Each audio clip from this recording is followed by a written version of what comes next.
वो फौज में थे। और मुझे लगता है कि जितना गर्व मुझे उनकी राजनीति पर है, उससे ज्यादा गर्व मुझे इस बात पर है कि लड़ाकू विमान चलाकर 71 की लड़ाई में जब पाकिस्तान के दांत खट्टे किए थे, वो शौर्य भी उनको प्राप्त था। मुझे तो लगता है एक नागरिक होने के नाते, एक फौजी होते हुए, मैं जब उनके बारे में स्मरण करता हूं तो मुझे बड़ा फक्र होता है। वो अक्सर कहते थे कि फौज में अधिकारी बोलते थे कि नौजवान, जो बात मन में हो वो जुबान पर लेकर आओ, साफ सीधा बोलो, और ऐसे हम फौज को आगे ले जाते हैं। राजनीति में आगे बिल्कुल उल्टा है। पेट में क्या है, मन में क्या है, वो जुबान पे आना ही नहीं चाहिए।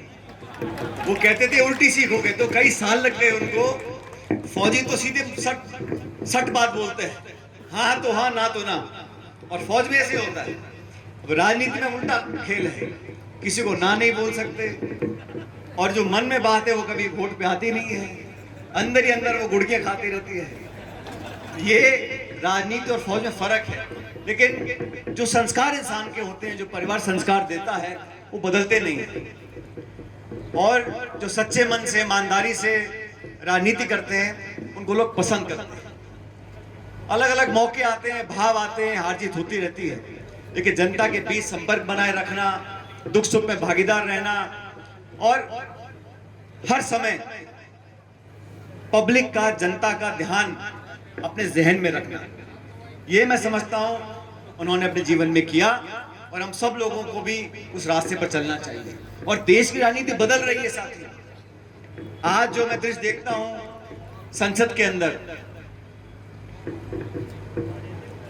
मुरारी जी और भजनलाल जी तो दोनों सांसद हैं, और संसद के अंदर पहले एक संवाद होता था, विचारों का आदान प्रदान होता था, सत्ता पक्ष को टोकने का काम विपक्ष करता था।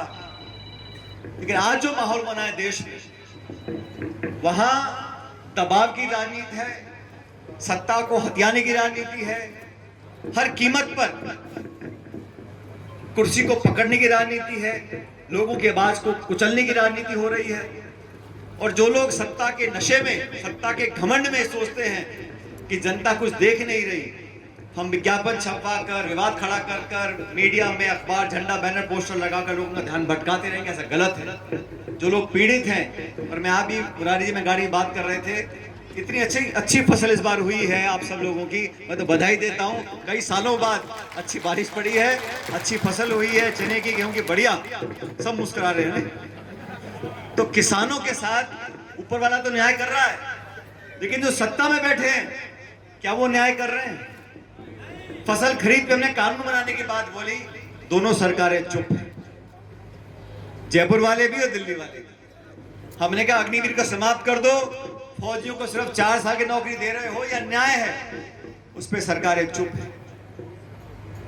हम लोग चाहते हैं इस देश में जो नौजवान है, जो शिक्षित है, जो आज बेरोजगार है, उनको साधन उपलब्ध कराने पड़ेंगे।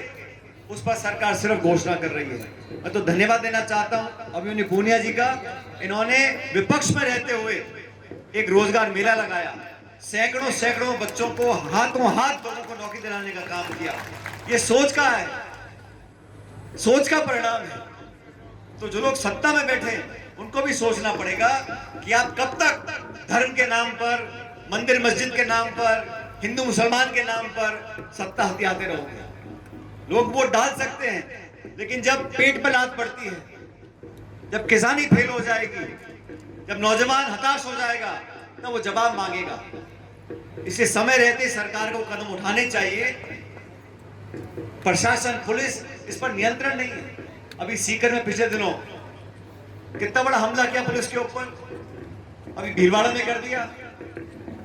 जब प्रशासन और पुलिस पर, सरकार के तंत्रों पर सरकार का कब्जा नहीं है, सरकार की चलती नहीं है, तो सुन नहीं रहा, तो बहुत बड़ी समस्या पैदा हो सकती है। इस प्रदेश की सरकार को लगभग 1.25 साल, 1.5 साल हो रहा है।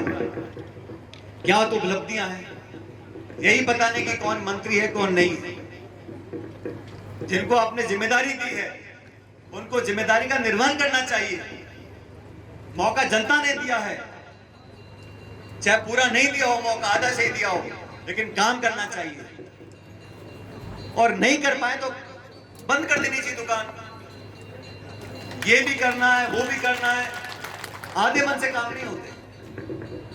और मौका मिला जनसेवा करने का, हर राजनीतिक दल, हर राजनीतिक कार्यकर्ता मेहनत करता है जनता का मन जीतने के लिए, चुनाव जीतने के लिए। सत्ता की कलम हाथ में हमारे आए ताकि नियम बने, कानून बने, बजट बने, प्रावधान हो, पैसे दे पाए हम लोगों को गांव पंचायतों में, इसलिए लोग सरकार में आते हैं। तो काम पूरा करना चाहिए। इस पंचायत में मैं क्षमा चाहता हूं, कई महीने लग गए इस कार्यक्रम को करने में, लेकिन मैं विशेष रूप से धन्यवाद देना चाहता हूं कामकरण मीणा जी को, उनके परिवार को, ठेकेदार साहब को, सब लोगों ने मिलकर जो मूर्ति का निर्माण किया और आप सबके साथ मिलकर इसका यहाँ पर जो उद्घाटन किया। मैं आप सबका तहे दिल से, व्यक्तिगत रूप से भी और मंच पे बैठे सब लोगों की तरफ से बहुत धन्यवाद करता हूँ।